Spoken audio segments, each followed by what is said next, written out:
Cuando uno comienza a reflexionar sobre la historia del pensamiento político, uno de los primeros temas que se nos viene a la cabeza es tratar de averiguar cuál es la relación entre los griegos y la política.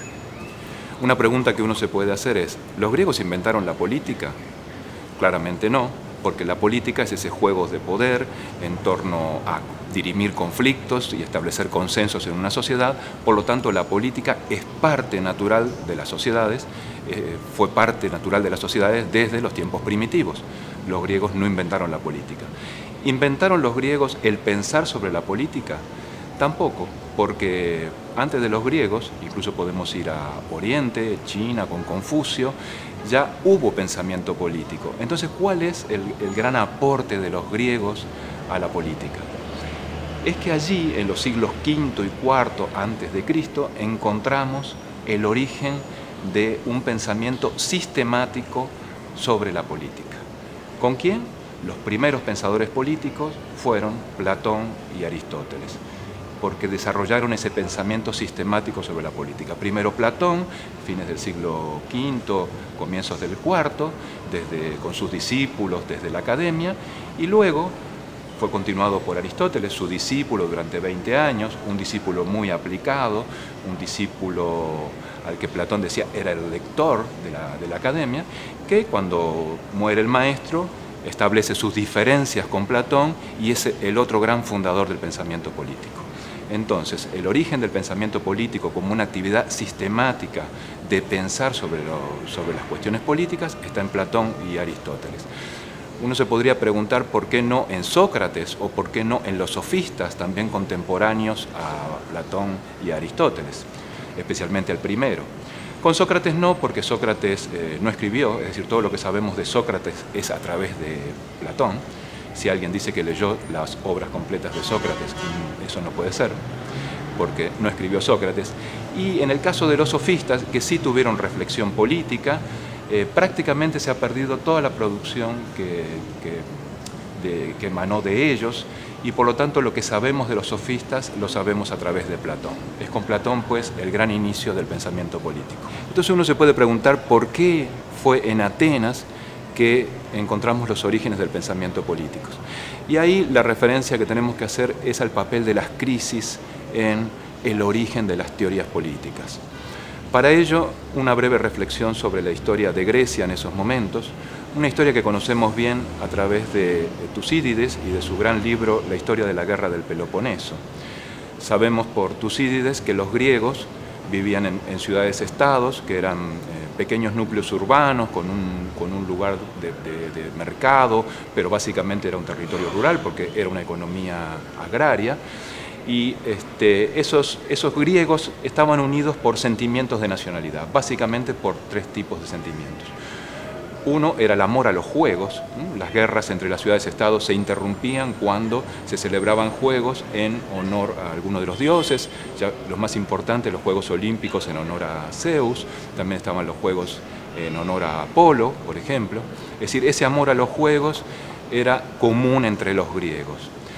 La segunda cuestión muy importante, compartían la religión. Los dioses griegos eran compartidos por todas las ciudades-estados, y un tercer aspecto muy importante que hace a la nacionalidad era la lengua, que también era compartida y que distinguía a los griegos de los extranjeros o bárbaros o los que no eran griegos. Ahora bien, por causas que todavía se están tratando de identificar, entre los siglos VII y V antes de Cristo, durante esos 200 años, el mundo griego comenzó a ver un proceso de polarización, centralización y guerras continuas entre sus ciudades-estados. En ese proceso se fueron conformando dos polos, uno en torno a Esparta y su liga del Peloponeso, y uno en torno a Atenas y su liga de Delos. Es decir, prácticamente todo el mundo mediterráneo fue quedando dividido en torno a esos dos polos. Y esos dos polos llegaron a un enfrentamiento inevitable, que fue la guerra del Peloponeso, que se desarrolló entre el año 431 y el 404 a.C. Durante esos 27 años, una guerra muy larga, que pasó por diversas etapas, Esparta finalmente emerge como triunfadora luego de un cerco de un año sobre Atenas, al cual incendia y logra vencerla, pero el resultado final fue que la propia Grecia quedó agotada en esa guerra tan larga y tan fratricida.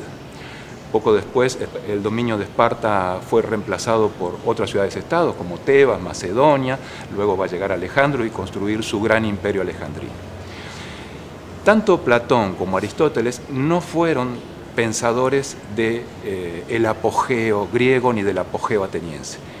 Platón y Aristóteles comenzaron a desarrollar su pensamiento cuando termina la guerra del Peloponeso, en esa Atenas destruida, en esa Atenas que había perdido el antiguo esplendor y que la propia Grecia se encontraba agotada. Es decir, fueron pensadores de la crisis. La crisis tiene un gran papel, y lo vamos a ver en los diferentes capítulos, como productora de teoría. Como dice Thomas Kuhn, que ha estudiado mucho el tema de las revoluciones científicas, una sociedad se propone diseñar nuevas herramientas y esa extravagancia solamente se produce cuando las herramientas que tiene ya no funcionan. Si uno trata de determinar otros factores que han influido para que la teoría política naciera en Grecia, hay que hacer referencia entonces a cómo se organizaban Atenas y Esparta. ¿Qué eran Atenas y Esparta en el siglo V, en el siglo IV a.C.? Por un lado, tenían muchos puntos en común. Eran dos sociedades con vocaciones imperialistas compartidas.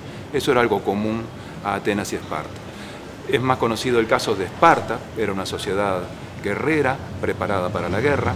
Los niños a los 7 años eran retirados de la custodia familiar y educados por el Estado, niñas y niños, y preparados para integrar el ejército. Esparta tenía un ejército permanente, pero no menor era la vocación imperialista de Atenas.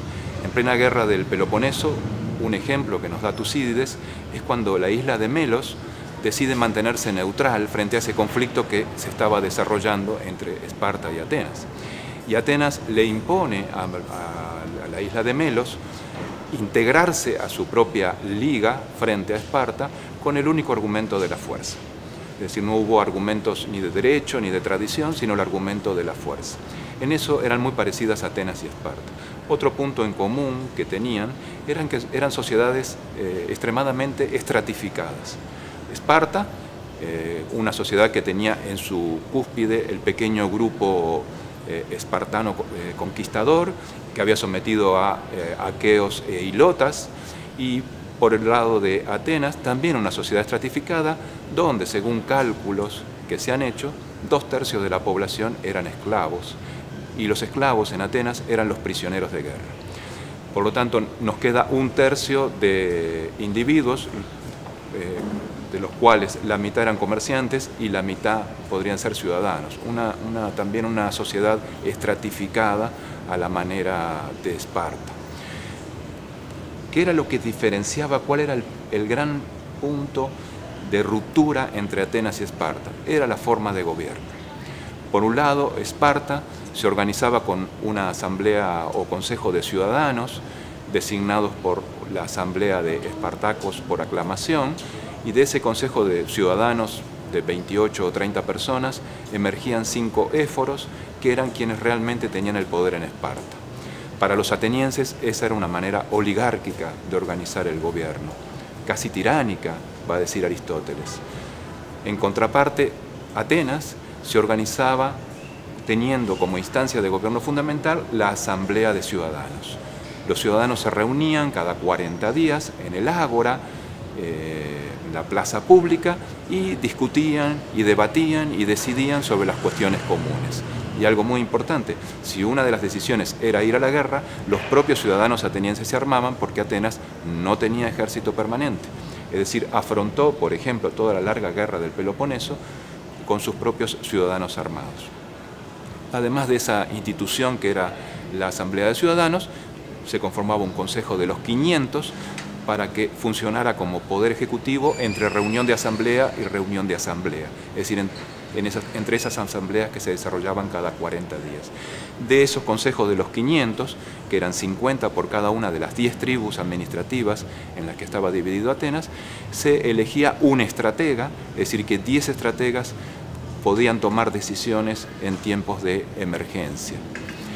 Es decir, tanto Atenas como Esparta tenían esa gran diferencia en torno a la forma de gobierno. Por un lado, una forma de gobierno democrática, directa, y por otro lado, una forma de gobierno oligárquica o cuasi tiránica que tenía Esparta. Pero no eran las únicas formas de gobiernos en Atenas. También había monarquías, tiranías, aristocracias. Y este es el gran punto. La teoría política nace en Grecia porque había muchos puntos para comparar regímenes de gobiernos. Cuando se vive en un sistema homogéneo, la teoría política le cuesta mucho fluir. Cuando se vive en un sistema de diferentes formas de gobiernos, como era Grecia en el siglo V y IV a.C., la teoría política fluye.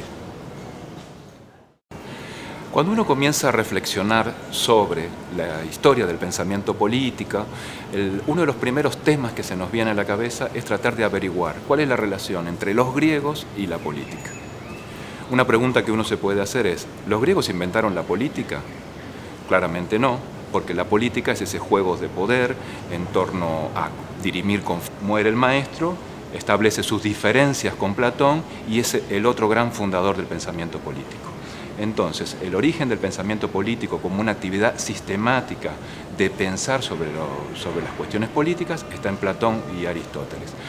Uno se podría preguntar por qué no en Sócrates o por qué no en los sofistas también contemporáneos a Platón que desarrollaron ese pensamiento sistemático sobre la política. Primero Platón, fines del siglo V, comienzos del IV, con sus discípulos desde la academia, y luego fue continuado por Aristóteles, su discípulo durante 20 años, un discípulo muy aplicado, un discípulo al que Platón decía era el lector de la academia, que cuando conflictos y establecer consensos en una sociedad, por lo tanto la política es parte natural de las sociedades, fue parte natural de las sociedades desde los tiempos primitivos. Los griegos no inventaron la política. ¿Inventaron los griegos el pensar sobre la política? Tampoco, porque antes de los griegos, incluso podemos ir a Oriente, China, con Confucio, ya hubo pensamiento político. Entonces, ¿cuál es el gran aporte de los griegos a la política? Es que allí, en los siglos V y IV antes de Cristo, encontramos el origen de un pensamiento sistemático sobre la política. ¿Con quién? Los primeros pensadores políticos fueron Platón y Aristóteles.